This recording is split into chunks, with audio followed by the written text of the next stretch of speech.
If you thought performance boats were a dying breed, think again.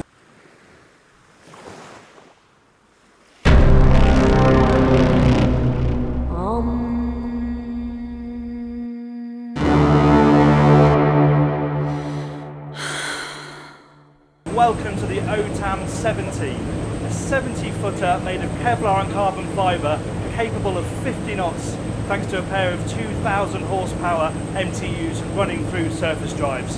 We're at the Cam Boat Show, the boat is packed, we haven't got much time, so let's get on with it and let me try and tell you what it's like to drive this thing.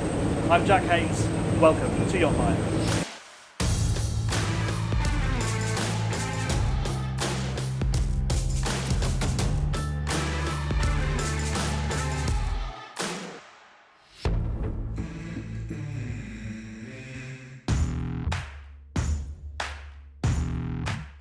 Okay, first impressions, it's bloody fast. It does 50 knots in absolutely no time. It's designed to cruise at 40 knots.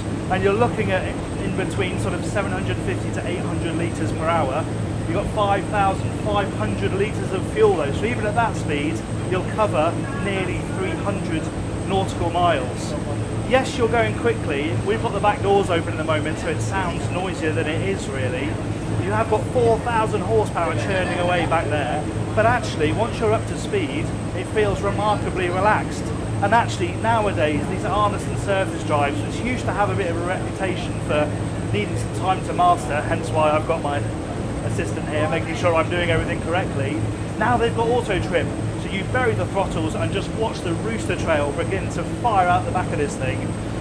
You obviously have to look forward, but really where you want to be looking is out back, because the rooster tail truly is spectacular, and it's a dying breed. You don't get many rooster tails anymore in European boats, and it looks fantastic. Now, how about this driving position?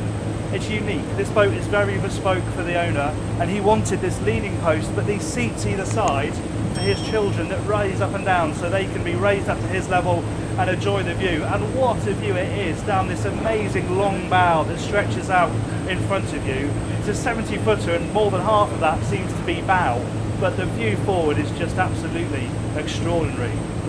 The steering wheel is chunky and heavy in your hands, but actually the boat reacts really nicely. It really feels up on its toes. It got lots of poise.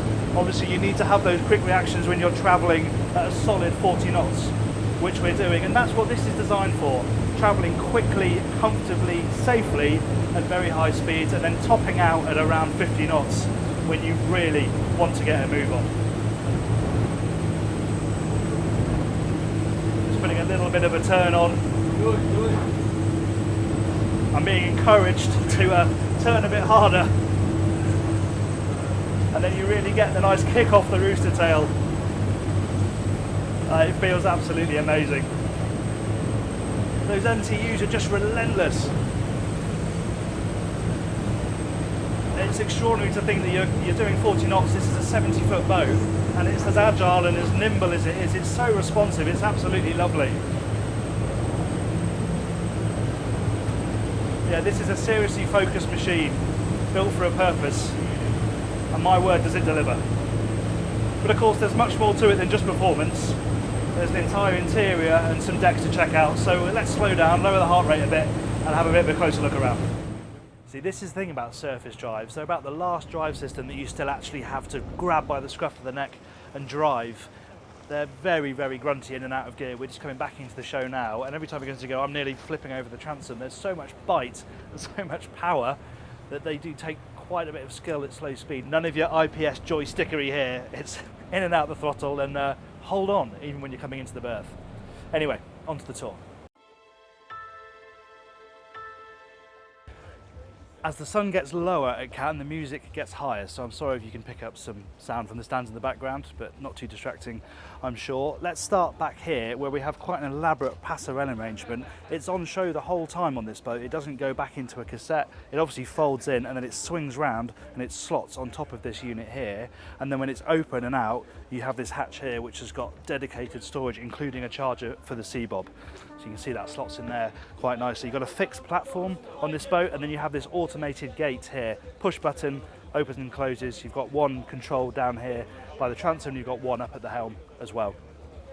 Moving up into the cockpit, This is obviously your real major lounging outdoor area. It's not huge. You sacrifice quite a lot of space on this boat for the size of the saloon and obviously that enormous long bow that I've mentioned previously, but it's a comfortable space, and these two spots here are the perfect place to recline and admire that rooster tail firing back out behind the boat. You've got an adjustable table here as well, so you can adjust the height of that to sort of coffee table or up to dining or right down, and it can be an extension of the sun pad. You've got a bit of protection. It's quite a short overhang, but you have got some shade over this area here. And one of the key features is that you have this drop down window here, which obviously gives you that really nice connection between these two seating areas. There's access up onto the foredecks on both sides. You have to climb over the seats on this side to get to it on the port side, but here you can see you've got a drop down step, so you can easily foot up here, there's a handhold, and then you're up onto the side decks, which are a little bit precarious, it has to be said. The guardrails are quite low and open, but you can cling on to the edge of the superstructure here. And then would you just look at this bow? It is so long, it just keeps going and going and going and going. And they were like, oh, we've got so much space to play with, let's just pop a sun pad down there somewhere. So yeah, it's not the most inventive use of space I've ever seen on a foredeck, but it really suits that muscle boat form. And hey, if you want to come and bake yourself in the sun, you've got space to do that there. Obviously you've got a hatch here for the cabin forward, and then we've got the twin anchor lockers here, and all of your mooring gear, anchor winch, all of that. Nice pop-up cleats, they're really chunky, and pop-up fair leads on this boat as well. So yeah, I mean, it's all part of the look really. It's not necessarily a functional space, but by God does it look cool from the drone. Let's head inside.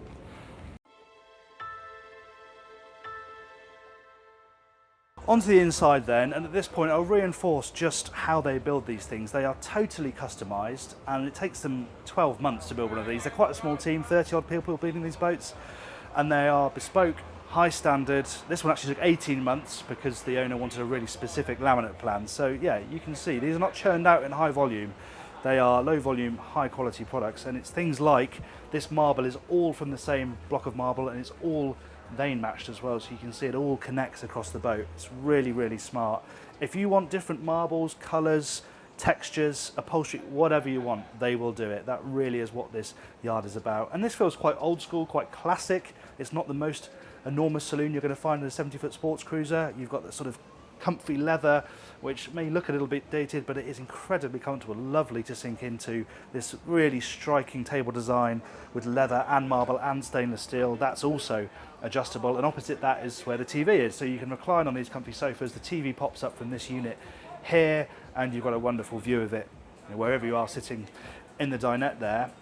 The galley's downstairs, we'll look at that in a second, but there is a wet bar up here on deck. There obviously isn't one in the cockpit, but they've sort of put this here to bridge the gap, I suppose, between the galley downstairs, this area here, and the area out there. So you've got a hot plate, and you've got a sink, and you've got some cooling space down here. Lots and lots of storage. This is going to be a theme. It nearly has as much storage as it has horsepower, this boat. It looks like a great big show-off machine, but actually it's really quite practical and very well thought out, and we'll see that in the engineering spaces as well. TV there, as I said, soundbar down here, beer fridge here, very important, got to have that however fast you're going, and then there's storage there, there's storage there, there's storage absolutely everywhere. Not an enormous sunroof, but you know, it does the job. It gets you some ventilation, it gets you some natural light, and it was all a bit hectic out there with 10 other journalists staring at me while I was driving it, so we can take a bit more time to talk about this Helm Station because it is so imposing. It's a real event even before you open up all 4,000 horsepower. This is apparently inspired by Darth Vader's helmet. I think they've done a pretty good job, and these lovely big Raymarine screens that present all your information digitally, of course, but very, very clearly. You've also got this screen down here which you can change to see tanks and power use. Obviously we've got the engine information here, but that is also configurable. Chart on one side, dials on the other. Lovely setup. And then you've got all of these various controls here that allow you to adjust not only the drives but also the trim tabs. As I said, it takes some skill to do all that manually and some getting used to. The auto trim takes all of that out of it, but if you want to do it all yourself, you can. And I've talked about the Helm seat, this really cool triple bench with the seat that's also a leaning post in the middle, and then these lovely little perches either side for the owner's kids so that they could be raised up to his height. Again, it just shows how bespoke you can make this boat. And talking of that, you've got it mirrored in shape on the other side, and you also have this is totally bespoke to this hull number 3 of the 70.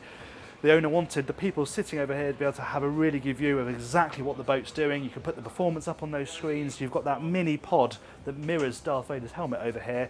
It means that the people on this side get just as good a view of all the performance stats as the people over on this side. And to show that this is a boat that's going to be used, this owner really does use this boat all year round, you've got simple things that really you don't see anymore, like a chart table, or a chart holder anyway.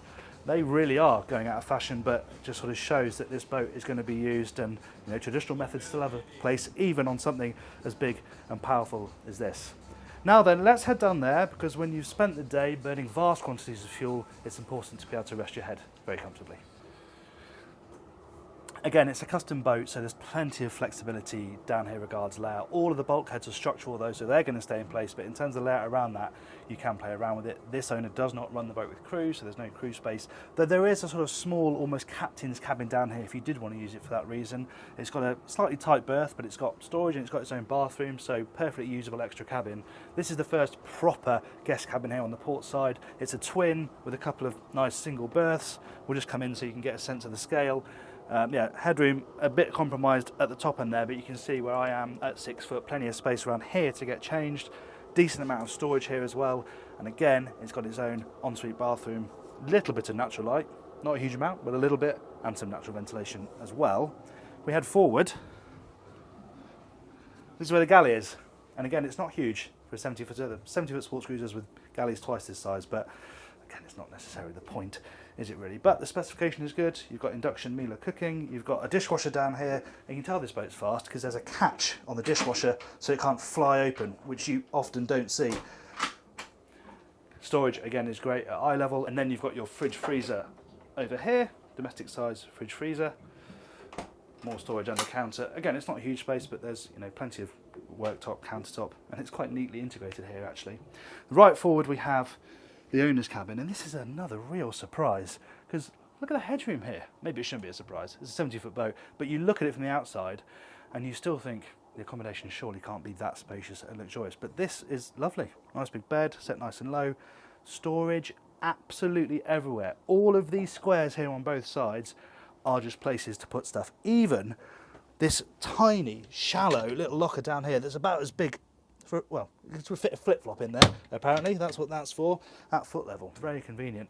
There is hanging storage on either side as well, a little bureau tucked down there, but what's really nice in this cabin, here's the bathroom. This is massive.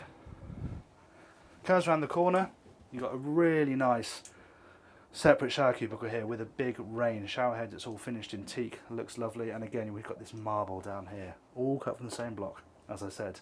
Looks lovely, and again high quality components, Techmar toilets, silent flush, etc, etc. It's a lovely place to be. Somewhere that's not going to be that lovely though is a boiling hot engine room, but let's go there now.